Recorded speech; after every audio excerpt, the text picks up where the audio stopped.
आज राज्याचे मुख्यमंत्री देखील पुण्यामध्ये होते, मी पण पुण्यामध्ये होतो, इतर पण काही सहकारी पुण्यामध्ये होते।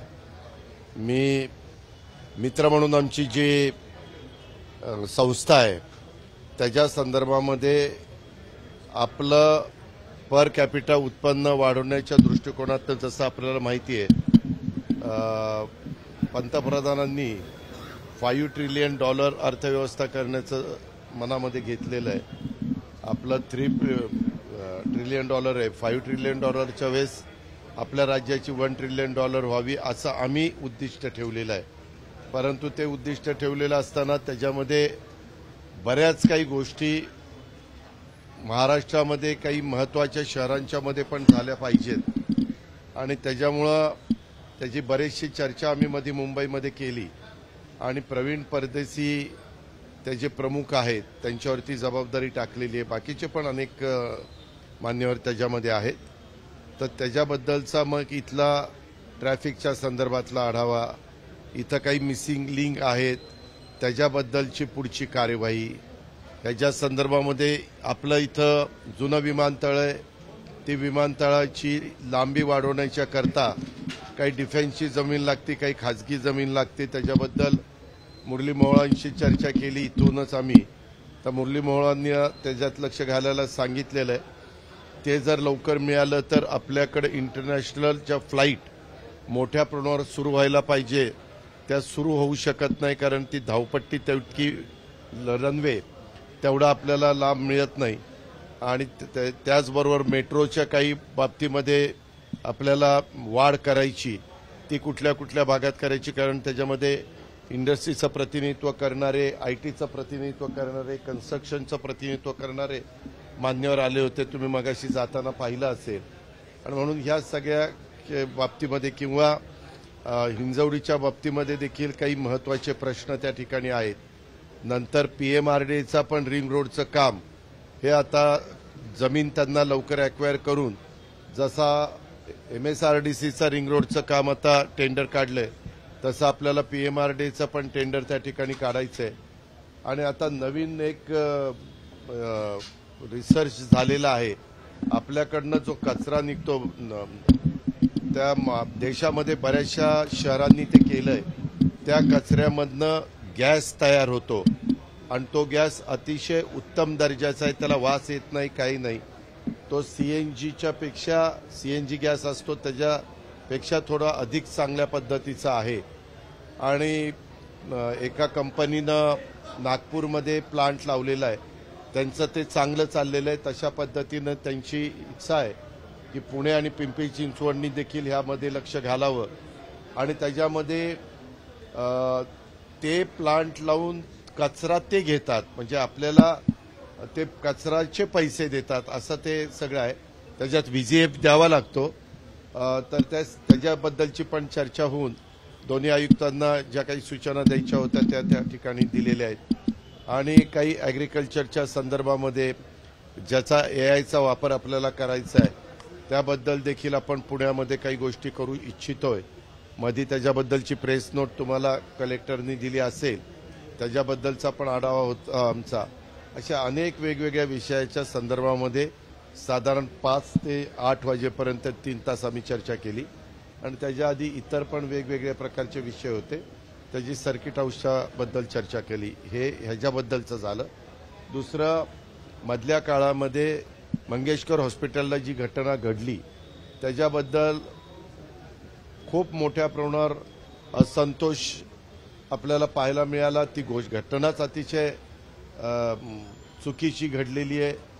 तिथं निश्चितपणे काहींच्या चुका झालेल्या आहेत। आता चूक झाली का नाही त्याच्याकरता चौकशी समिती नेमावी लागते। तुम्ही मुख्यमंत्र्यांचंही स्टेटमेंट बघितलं असेल, माझंही बघितलं असेल, आमचे प्रकाश आंबेडकर सार्वजनिक आरोग्य खात्याचे मंत्री आहेत त्यांचंही बघितलं असेल, किंवा आमच्या राज्यमंत्री माधुरीताई मिसाळ यांचंही बघितलं असेल।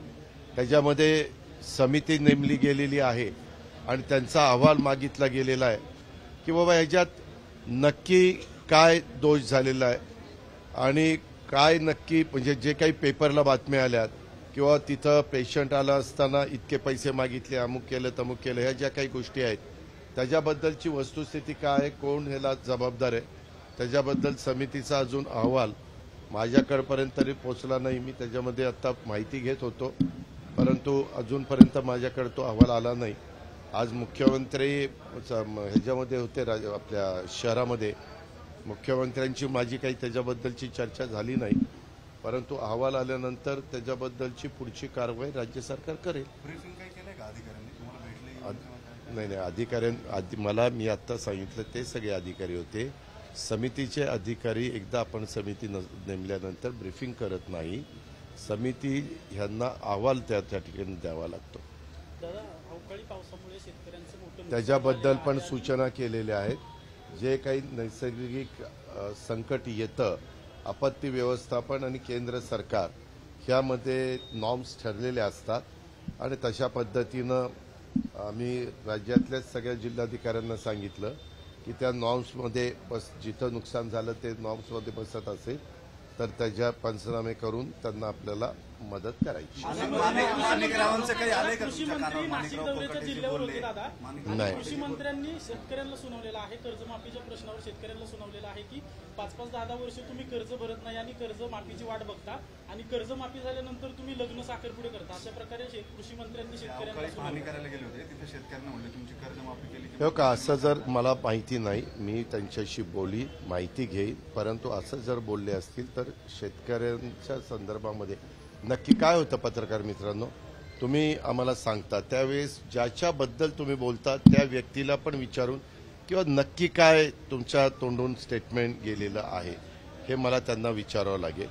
पण एक गोष्ट खरी, कुणी आम्ही काम करत असताना शेतकरी असेल किंवा महाराष्ट्रातले कुठल्याही व्यक्ती असतील, आम्ही ज्यावेळेस विश्वस्त म्हणून जनतेने आम्हाला निवडून दिलेलं असतं 5 वर्षाच्या करता आणि आम्ही सरकारमध्ये काम करत असतो, त्यावेळेस आपलं वक्तव्य हे फार विचारपूर्वक आम्ही सगळ्यांनी त्या ठिकाणी केलं पाहिजे. कारण नसताना नाहक असं कोणी लाईटली बोलून कुणाला दुखवण्याचं काही कारण नाही, कारण तो लाखाचा पोशिंदा आहे.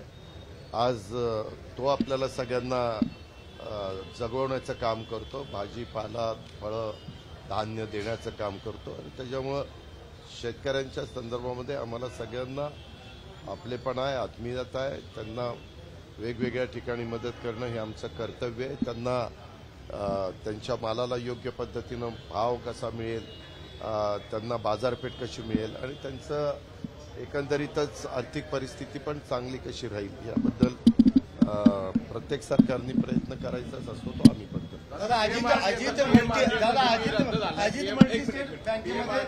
मोठा घोटाळा झालाय, अनेक ठेवीदारांना ते आज नाही झालं, त्याला बरेच वर्ष झाली. आपण फार उशिरा सांगताय. 1 मिनिट, आत्ता नाही रे बाबा, जवळपास माझ्या माहितीप्रमाणे 8-10 वर्ष झाली, 8-10 वर्ष. आणि त्याच्याबद्दल जी काही कार्यवाही असती सहकार विभागाकडनं ती सहकार विभागाने केली पाहिजे, ते सहकार विभाग करेल. त्याचं कारण असं आहे, आजच माझ्याकडे एका पतसंस्थेच्याबद्दल सहकार आयुक्त सर्किट हाऊसला आलेले होते आणि त्यांना मी सांगितलेलं होतं की ठेवीदारांच्या ठेवी देण्याच्या करता ज्या काही मॉर्गेज केलेल्या प्रॉपर्टी आहेत त्या ताब्यामध्ये घ्या, त्याचं 101चं प्रकरण करा आणि ताब्यामध्ये घेऊन त्या तुम्ही लिलावात काढा.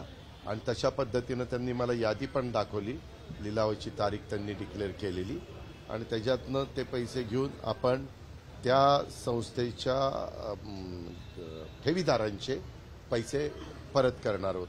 तशाच पद्धतीनं आपण जो मुद्दा मांडताय तोही मी त्यांना सांगेन की ह्याच्याही संदर्भामध्ये जिथं जनतेने विश्वासाने ठेवलेल्या पैशाच्या संदर्भामध्ये जर कुठल्या गोष्टी चुकीच्या घडलेल्या असतील तर सहकार विभागाचे, राज्य सरकारचे जे नियम आहेत ते नियम कडक आहेत.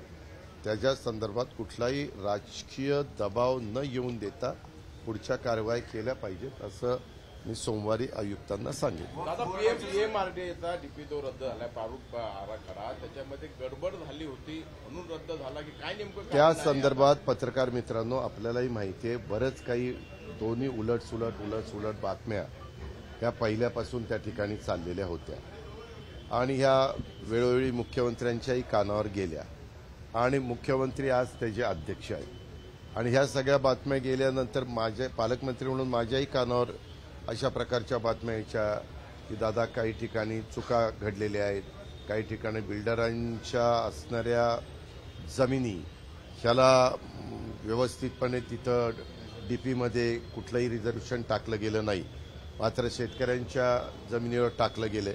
असं वेगवेगळ्या प्रकारच्या तक्रारी खूप मोठ्या प्रमाणावर सतत कुणी ना कुणी करत होतं आणि ह्या प्रकारच्या तक्रारी मुख्यमंत्र्यांच्या पर्यंत पण गेल्या. त्याच्यामुळे मुख्यमंत्र्यांनी त्यांच्या अखत्यारीमध्ये हा निर्णय घेतला आणि हा निर्णय घेताना ते मला म्हणाले की बाबा त्याच्याबद्दल तुमचं काय मत आहे. म्हणलं का माझं नेहमीच मत असं असतं, जर कुठं चुकीचं झालेलं असेल तर ते चुकीचं दुरुस्त केलं पाहिजे, ते कुणावर अन्यायकारक राहता कामा नये. त्याच्यावर मुख्यमंत्र्यांनी मिनिट्सवर सही करत असताना त्यांच्या हस्ताक्षरामध्ये हे डीपी रद्द करून नवीन हे करायचा निर्णय घेतला. पुरंदर संसदेमध्ये वक्फ विधेयक संसदेत मंजूर झालं. आंदोलन करत आहे. कशाबद्दल? पुरंदर विमानतळाच्या भूसंपादनाला. नाही, एक मिनिट ऐका पत्रकार मित्रांनो, मला पण त्या गावातले काही शेतकरी भेटले. आपल्याला आता असं करून चालणार नाही. आपल्याला आज पुण्यामध्ये ITचे लोक आले होते, ते सांगत होते की विमानतळामुळं मोठ्या मोठ्या कंपन्यांच्या पद्धतीनं बेंगलोरला, चेन्नईला, हैदराबादला इंटरनॅशनल विमानतळ असल्यामुळं परदेशी एक तर मोठ्या प्रमाणावर त्याच्यामध्ये परदेशी कंपन्या हे पुढे येत असतात आणि डाटा सेंटर त्याच्या संदर्भातलं चालू असतं आणि ते जर आपल्याला पुढं करायचं असेल तर आपल्याला विमानतळ करावं लागेल. आपल्याला ज्यांचं नुकसान व्हावं असं आम्हाला अजिबात वाटत नाही, परंतु तुम्ही बघितलं समृद्धी महामार्ग असेल, एक्सप्रेस हायवे असेल, असे अनेक रस्ते करत असताना आपल्याला जमिनी घ्याव्या लागतात. त्या जमिनीला चांगला मोबदला देण्याची खबरदारी राज्य सरकार त्या ठिकाणी घेईल आणि त्या पैशामध्ये त्यांनी दुसरीकडं अधिकची जमीन घ्यावी. एक आहे त्यांच्या सगळ्या घराचा वगैरे मोबदला दिला जाईल. आता ती साईटच जर तिथली फायनल झालेली असेल, आम्ही अनेक प्रकारे प्रयत्न केला, आम्ही मागे असताना पण केला किंवा त्याच्याऐवजी थोडी खाली सरकता का, खाली सरकलं की ते बारामतीच्या जवळ जात होतं. मग पुन्हा काही जण बघा ह्यांना बारामतीलाच न्यायचं. तर पुणे आणि पिंपरी चिंचवड ह्या दोन्ही शहरांच्या दृष्टिकोनातनं मोठ्या प्रमाणावर नागरिक ह्या दोन्ही शहरात फ्लोटिंग विटिंग सगळं पॉप्युलेशन धरलं तर जवळपास 1 कोटी पॉप्युलेशन आपल्या पुणे आणि पिंपरी चिंचवडचं झालेलं आहे.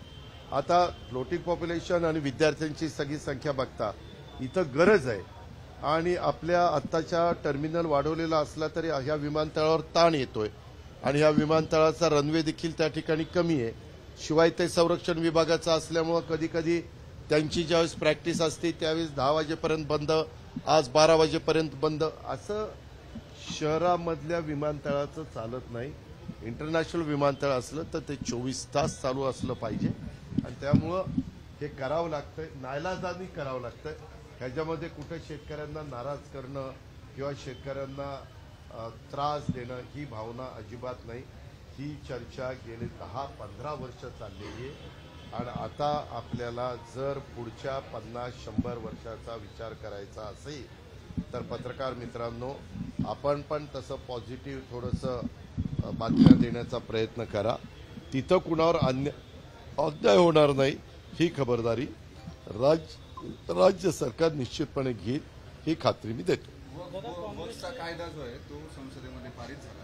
लोकसभेमध्ये राष्ट्रवादीनं मतदान केलं, मात्र त्याच्या संदर्भातली भूमिका मांडली नाही. रादर वक्फच्या संदर्भामध्ये जाहीर भूमिका. एक मिनिट, एकच माणूस, आमचा एकच माणूस आहे.